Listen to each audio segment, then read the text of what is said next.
Jewish side caught me because in Israel, and I raised in Israel in the 50s and the 60s and the 70s, we were Israelis. And in a way, we put the Jewish side of us aside. And then came a prime minister and he said, I'm going to be a Jewish side. I'm going to be a prime minister in a Jewish side. It was fascinating and it took me back to something. My father arrived, immigrated to Israel from Morocco. He arrived to Israel at 1948 and he came from what I'm calling Kmiha Letzion, which means, how do you say it in English? Yearning to Zion. I mean, it's a religious feeling. It came from religious reasons. Most of the people that arrived to Israel from the Islamic countries came from this religious field, let's say. And we were, I mean, the country was a Zionist. We all been Zionists. Zionist is a Western ideology. It has nothing to do with religion. They came to Israel because of the national and the ideologies that were in Europe, in the West. And the clash between Zionism and erring to Zion fascinated me every time, and I had with my father a lot of argument about Begin versus Ben Gurion. Good morning. Labour Party and the Likud Party.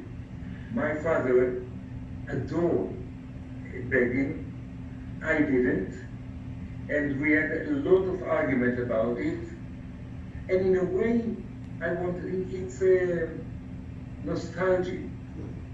Making a film about Begin, it's a kind of honor to my late father. So it's mixed. It's a very personal, and from looking into Israel and asking myself what kind of a country we are. And if I may put something else to this, at the moment I'm making a film about Ariel Sharon. Oh. And I choose those both Prime Minister, Begin and Ariel Sharon, because both of them were right-wing, came from right-wing parties.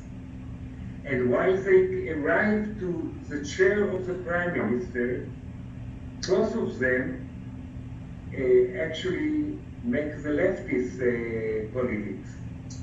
And does it mean that the left ideology as a right ideology in Israel is not practiced? It's not realistic? I put this question mark after it. Well, that's interesting because you make a point in the film that Begin's policies were not necessarily predictable, that he came into office with certain assumptions in the public about him and what he would stand for, and the same might be said about Sharon. Would you agree to that? Was he really predictably going to seek peace the way he did? They are very different. Time made good to Begin. We are looking back to Begin with a lot of, most of the people, even the left, from the left party, are looking at when they're looking back to Begin, they quite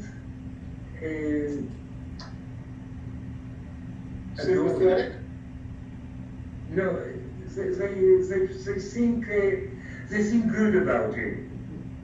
With Sharon, it's very different because Sharon, the right wing, hate him, really hate him, and the left can't forgive him about what happened in Lebanon. And actually, I think in Israel they want to forget Sharon. They are working to forget Sharon. Maybe it's the idea of Netanyahu or whatever, but because they're so scared that what he did will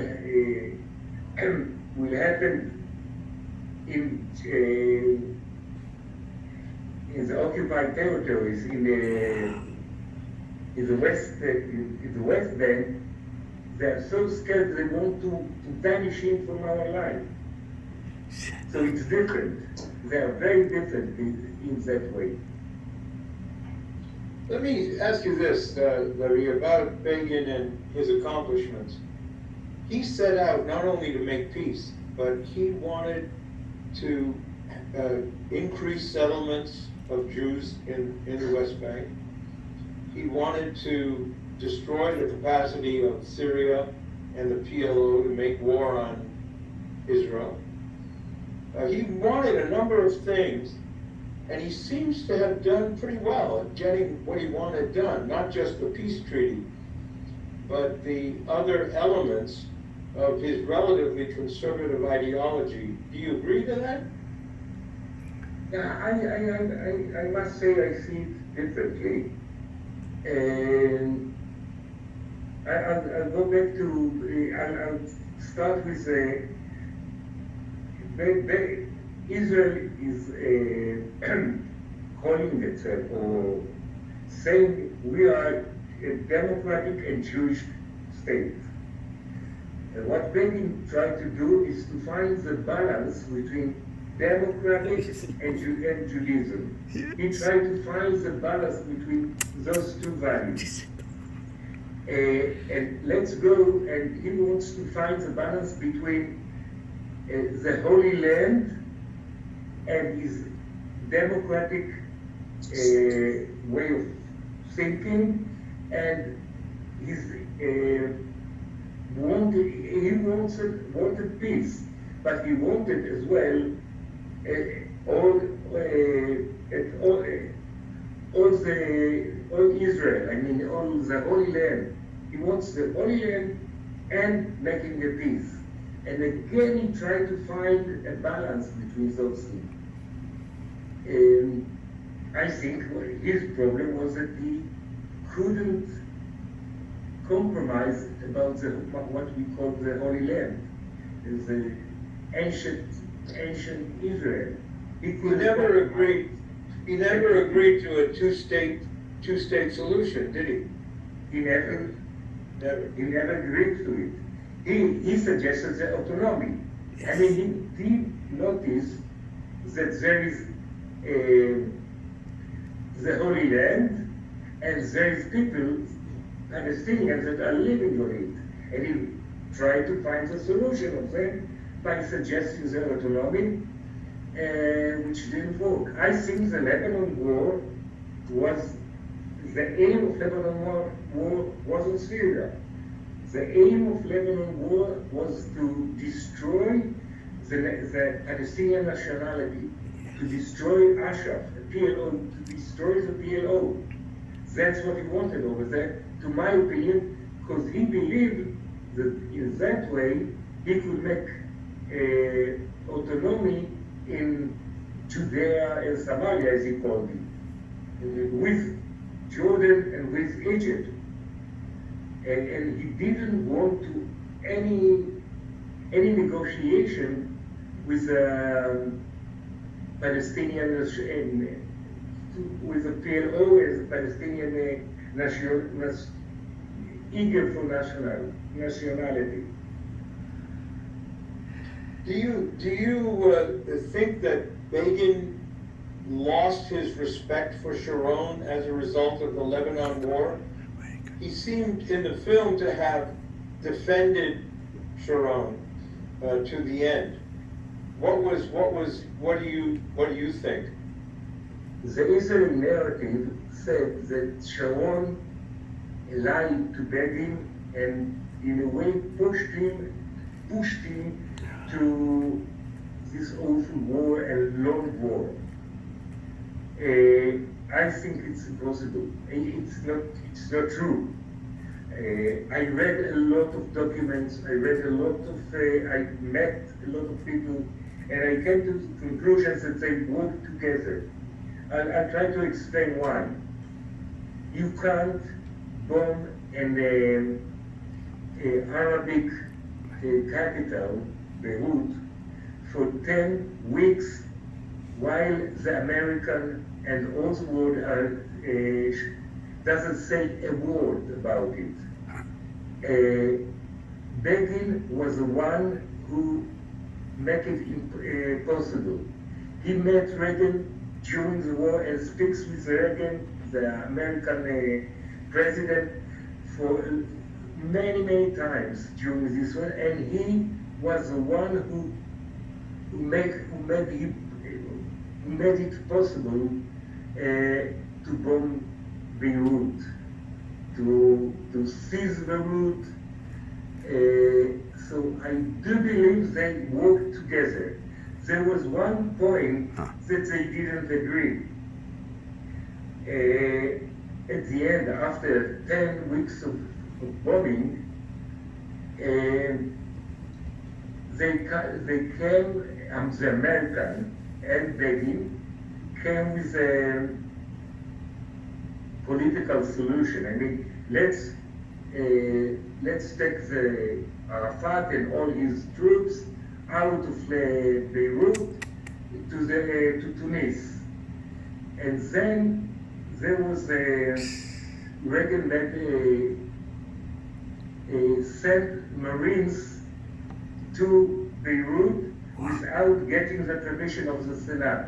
And it should be a secret. The one who said it to a journalist was Sharon. He tried to destroy this agreement. He wanted to get Arafat.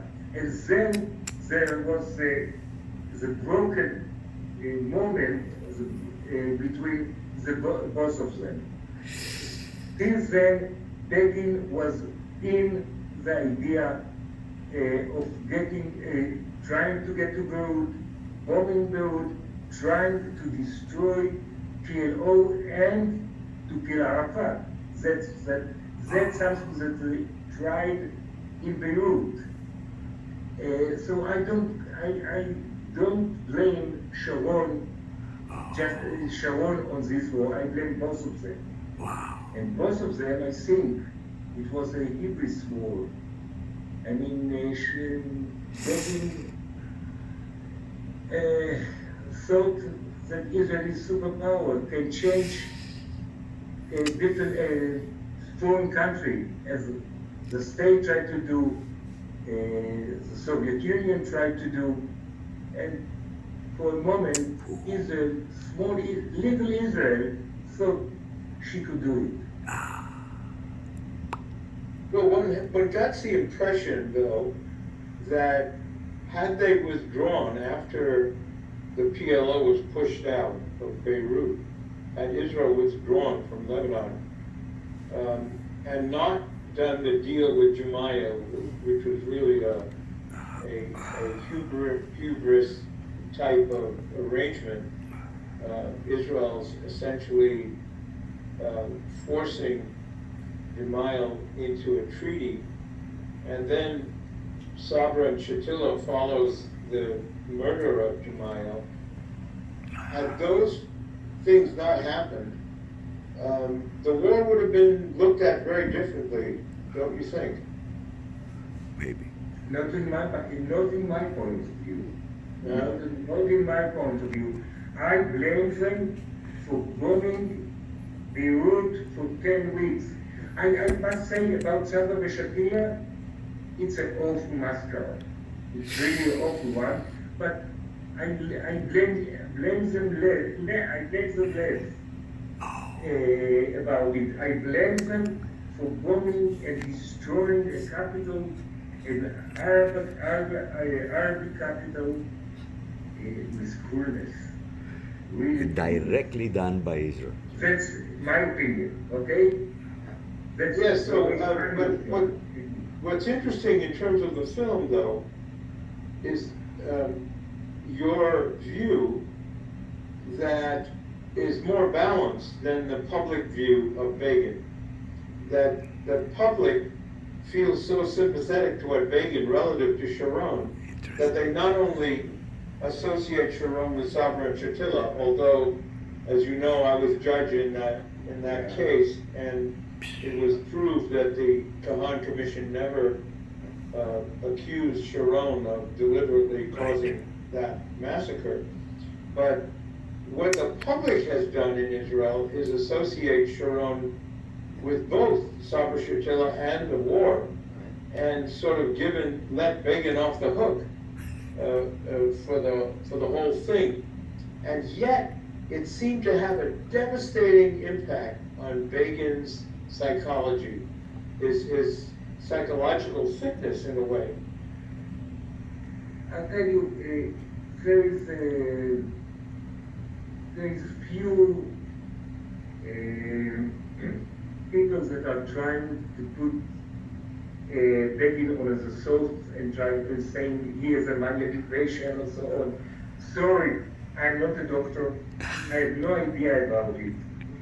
But let's face it.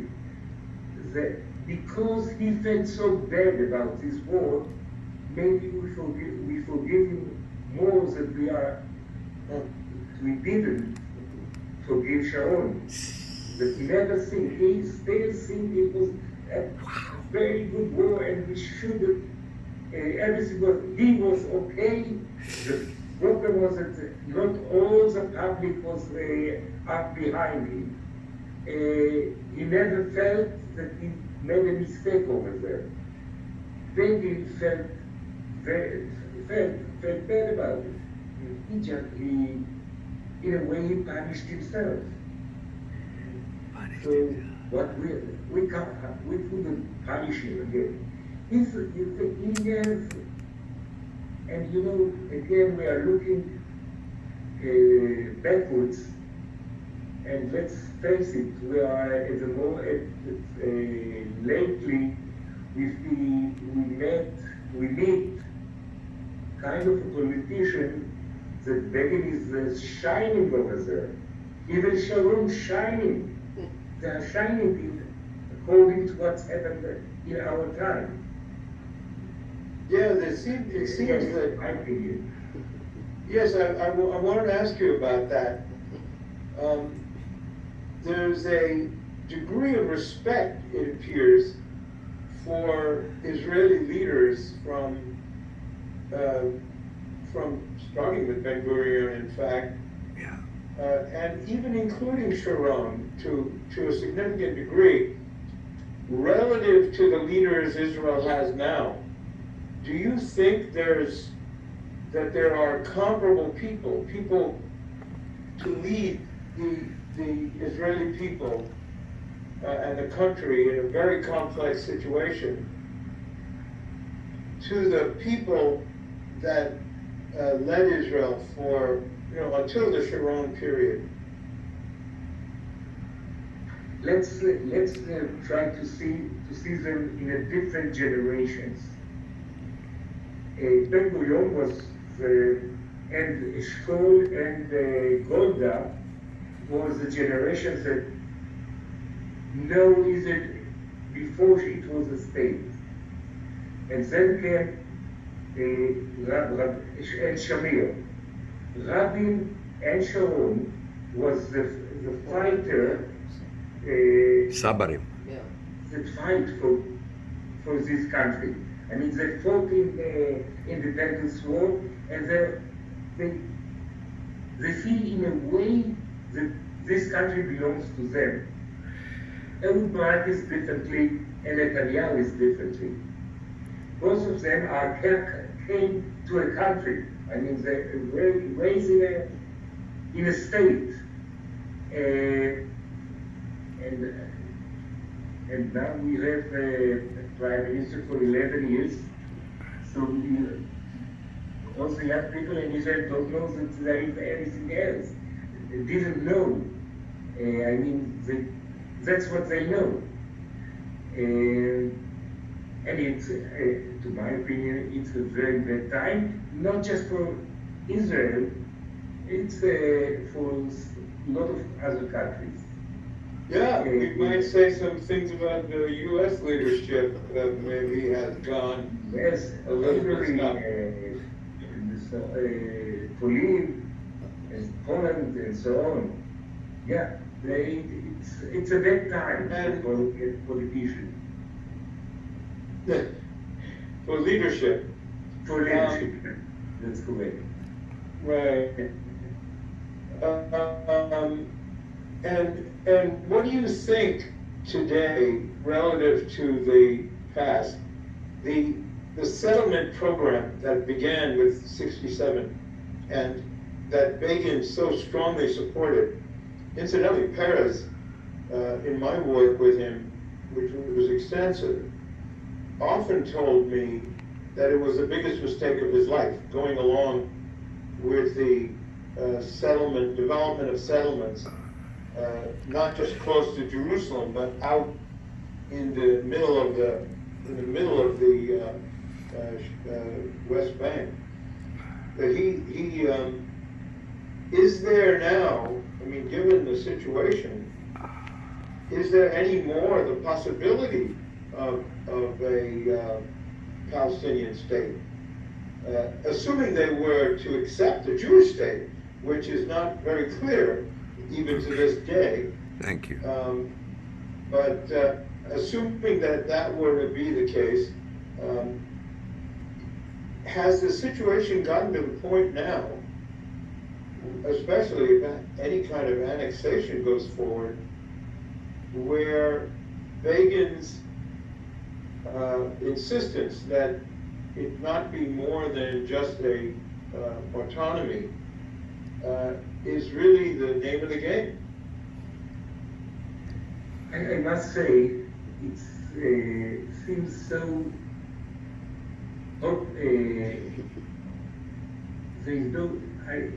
I have less and less hope that something will happen here in the area and we live in peace. I mean, let's face it, there's two people, maybe the Palestinians and the Israelis, I must say, a bit stupid if I may say it, both of them, Palestinian and Israelis, and it seems that till the river of blood will came out, and cover everything, they wouldn't understand that they came to the world to the same piece of land, and they must find a way to live side by side. I don't know when it will happen. I don't know if it will happen in my time. And I must say, I feel pity. But I don't blame Begin on it. And Sharon tried to make a difference. He tried to go to two-state solutions. But he closed his eyes a little bit early, 2 years early, in my opinion. Begin really believes, because he was a kind of a religious person, even he didn't keep all the mitzvot. I don't know how to.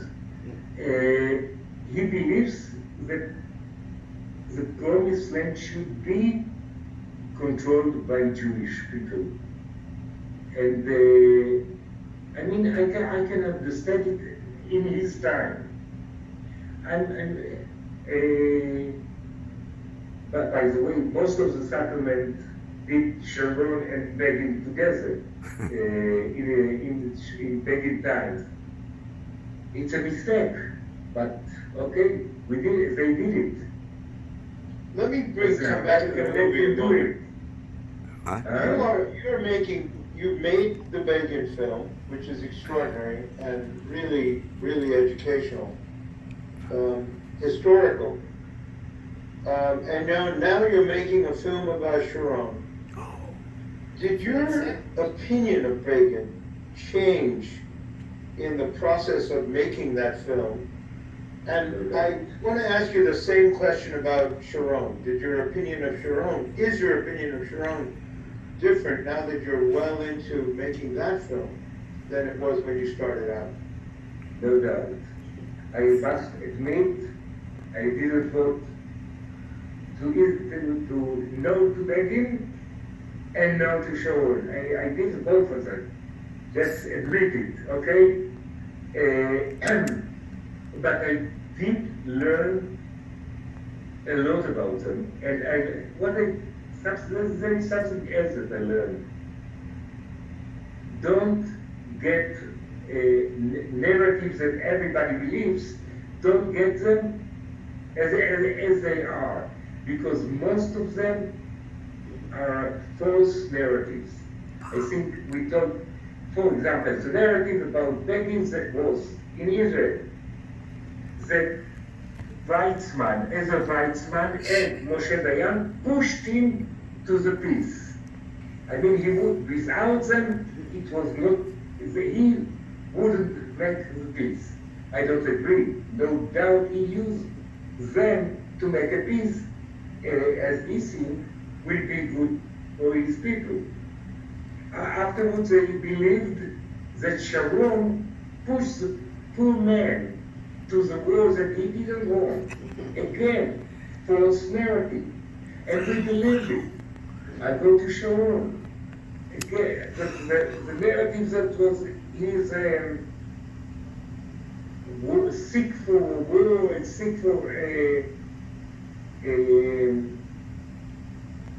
violence and violent and so on. And again, when you're coming inside, you say, hey, it's a different point of view. I mean, you learn differently.